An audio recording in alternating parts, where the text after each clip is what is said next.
Hey guys, you're welcome back to my YouTube channel. If you are new here, my name is Veronica Biodun, a 26-year-old Igbo lady happily married to a Yoruba man. And on this channel, we talk everything love, family, parenting, and building relationships that thrive. On today's video, the long story, but I'm going to cut it short. Yes, it is no longer news that I got married at 24, and it's been beautiful and even blissful. But while it has been all shades of beautiful, there are some things that has hit me in marriage. I mean, some things that I wish someone told me before I got married. So if you are single, married, or engaged, stay tuned because there is something for you in this video. So grab a cup of tea or grab a cold zobo and let's dive right into it.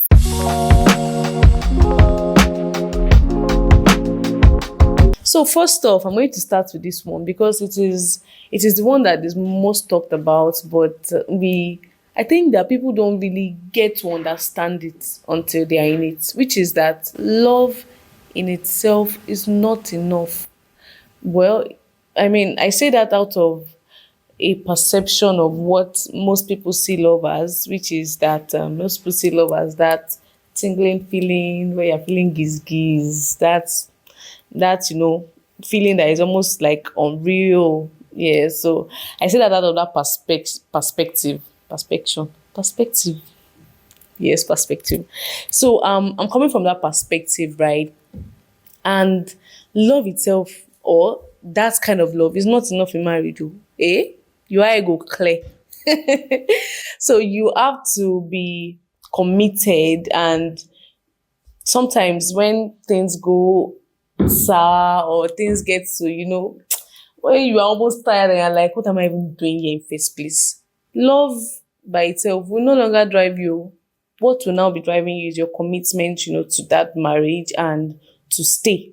Your commitment to that person and to marry to stay. And this is not in any way to say that when physical violence or any other kind of violence is involved, that you should just pack your loads. It should just still stay. No. When physical violence is involved, please use your senses. Run away. So the second thing that shocked me, or that I wish someone told me before I got married, was that you don't stop growing after saying I do. Yes.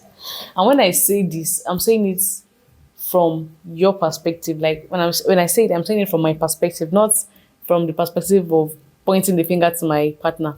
Because that's what happens some of the other times where they're saying that, let's say both of you are in a counseling session and they're like, you don't stop growing. You're pointing in your heart, you're pointing the finger to your partner or that. If you like, stop growing. But it's more about you than about them. So at 24, when I got married, I thought I was ready. And yeah, of course I was. But then I didn't realize that there were a lot of things that I still had to, get better in. There were a lot of things I still had to do some growing up in. And it took me some time to realize and accept the fact that I needed to grow up in some area. Because being single, I was sort of 100%, a 10 over 10 minus nothing, a this, a that, my eyes were open, and then I saw that, okay, there are still some things I needed to fix, because before now I was living for myself and with myself. But now I'm living for someone else together with myself, and I'm living with someone else. So I needed to, evolve to that part of me that could, accommodate my partner. And then after I realized that, and then I started making adjustments to that, things just got better. Yes, it just got better. Number three, is that communication is not just about talking. See, I get it. We have all had these things before now, right? But it wasn't like I didn't hear it before now, but it was as if it didn't activate. So I think it's until each of us, even you are talking to, maybe it still does not even make sense to you. Maybe it's until each of us are in the game. Maybe it's after we have gotten married or you have entered that relationship. That's when you now be like, okay, these things that they say. So this is where it happens, Abby. Okay, so these things I have to do them. So it wasn't like I had not heard these things before. I had heard them, but I just did not know that it will eat me this much, or it will have this much relevance in my marriage. So when you talk with someone and then the person repeats what you say and says a totally different thing, and I'll be like, was that what I said? That was not what I said. What I said was, so communication is not just about talking, it's about making sure that the person you are talking to doesn't just hear you, but they understand what you are saying. And that was something that my husband and I had to intentionally learn, because in the early days of our marriage, yeah, I'm saying early days, right? So when we just got married, we used to have a whole lot of long, unnecessary arguments. And at a point, we just realized that we had left the problem. We had started dealing with, oh, I said this, you said that. When you now said that, I now said this. So why did you say this when you're supposed to have said that? Just a whole lot of back and forth. And it just, made the whole thing worse and complicated. So we got to just know that, okay, it is not so much about the problem on ground as it is about the way we handle it. So just make sure that the both of you speak in a way that you're trying to make the other person understand. And while the other person also understands you, the other person is also speaking from a perspective that is trying to understand you. So that's what makes communication, effective, where you are not just talking to be heard, but you're talking to be understood. The fourth thing, this one, sit well on your chair. Oh. Hope your zobo has not finished. The fourth thing that I got to know or that shocked me in marriage is that marriage will expose you. And again, I'm not talking about your partner. I'm talking about you that are looking at me. Yes, you have bad character. So I thought marriage would, teach me more about my spouse, because you know that when you are in the counseling sessions or when you are in a meeting, they talk so much about don't stop learning each other. Make sure you keep learning her as a man. Make sure you keep learning him as a woman. Your husband that, your husband this. And then I got into marriage and I realized that, okay, I think I have to keep learning myself, because it was as if I was getting to know. I mean, I'm becoming a wife for the first time in my life, except that you have been married before and then you've been married. But for me, I was becoming a wife for the first time in my life. I was relating with in-laws for the first time in my life. I was relating with my husband's friends for like the first time in my life, aside from the times when we were in a relationship and all of that. So there were so many unlearning, relearning, learning that I had to do about myself. So marriage really exposed me, my flaws, the areas where I wasn't that good. It made it they always say that marriage amplifies things. So you don't want to get into marriage with some characters that they have been telling you about now. You better drop it, because marriage will open you up.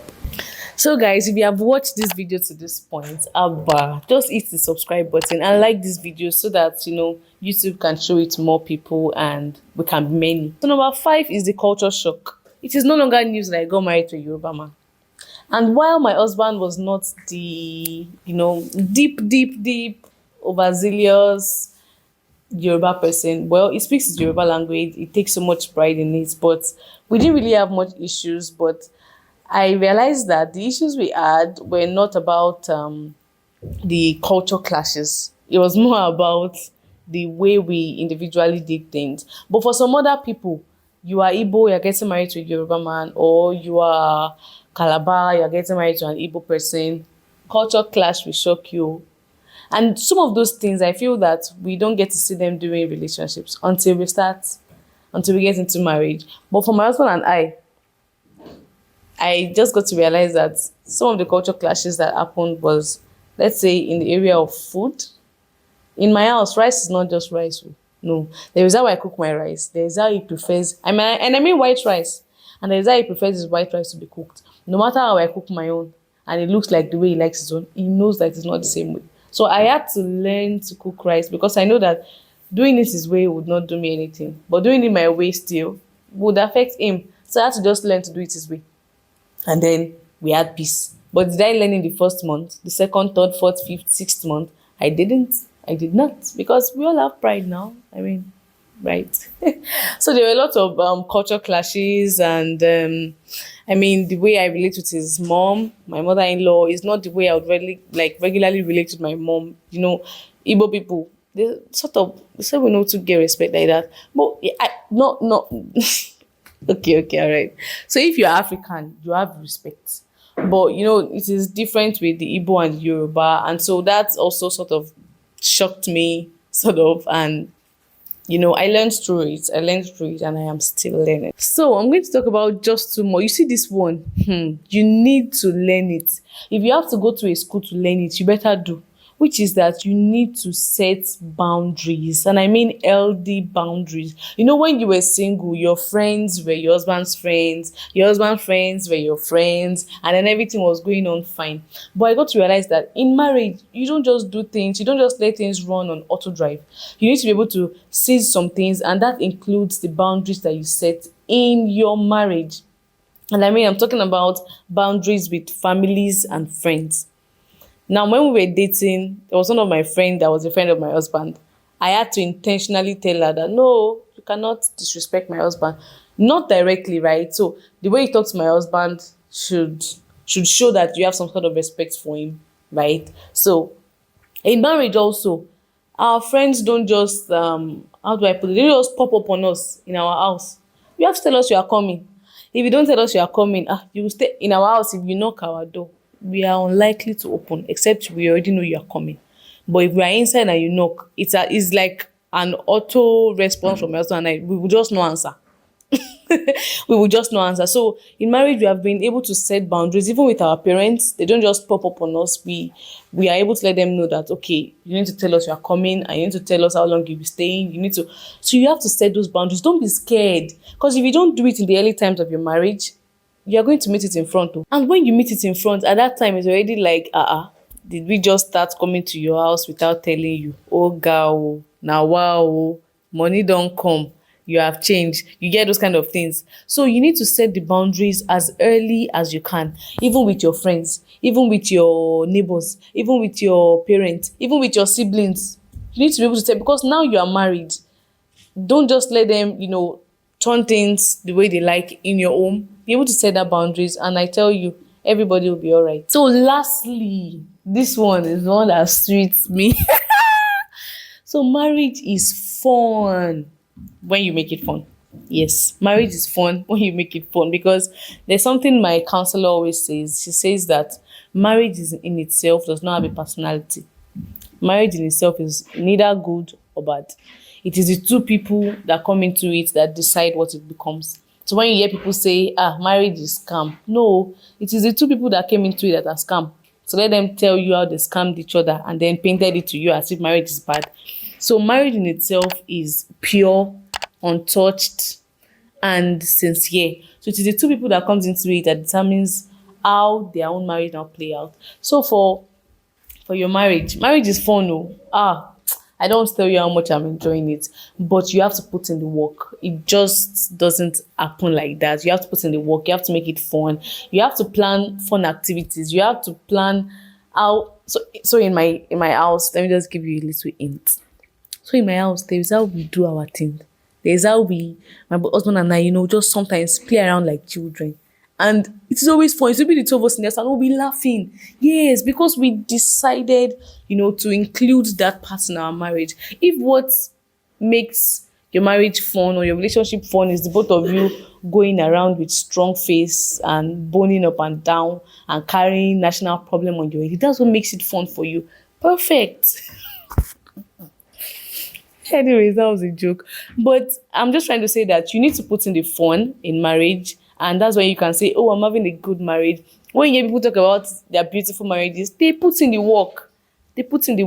Be soft. Play with your partner. Run around in the house. You see all those parts of those movies that I like those parts. Run around in the house. Make jokes. Play games. Stuff like that. So marriage is a really, really beautiful place. Yeah, guys. So we have come to the end of this video, and I hope that you have been able to learn one or two things from the things that have shocked me in marriage. And I'm still learning, I'm still growing. What are the things that have shocked you? Maybe in your relationship or marriage, and you feel you want to share, please share with us in the comment section. I'm still learning, and I'll be reading so that I prepare myself beforehand if I get to those areas. well, if you have any idea of what parenting would look like, please just let me know in the comments. I'll be reading and I'll be very, very grateful. So if you have not subscribed, please kindly subscribe to my YouTube channel. I post videos every week, and I'd like you to be part of my journey, where I share things about love, family, just things that you like, right? So thank you so much for watching this video. I'll see you in the next one.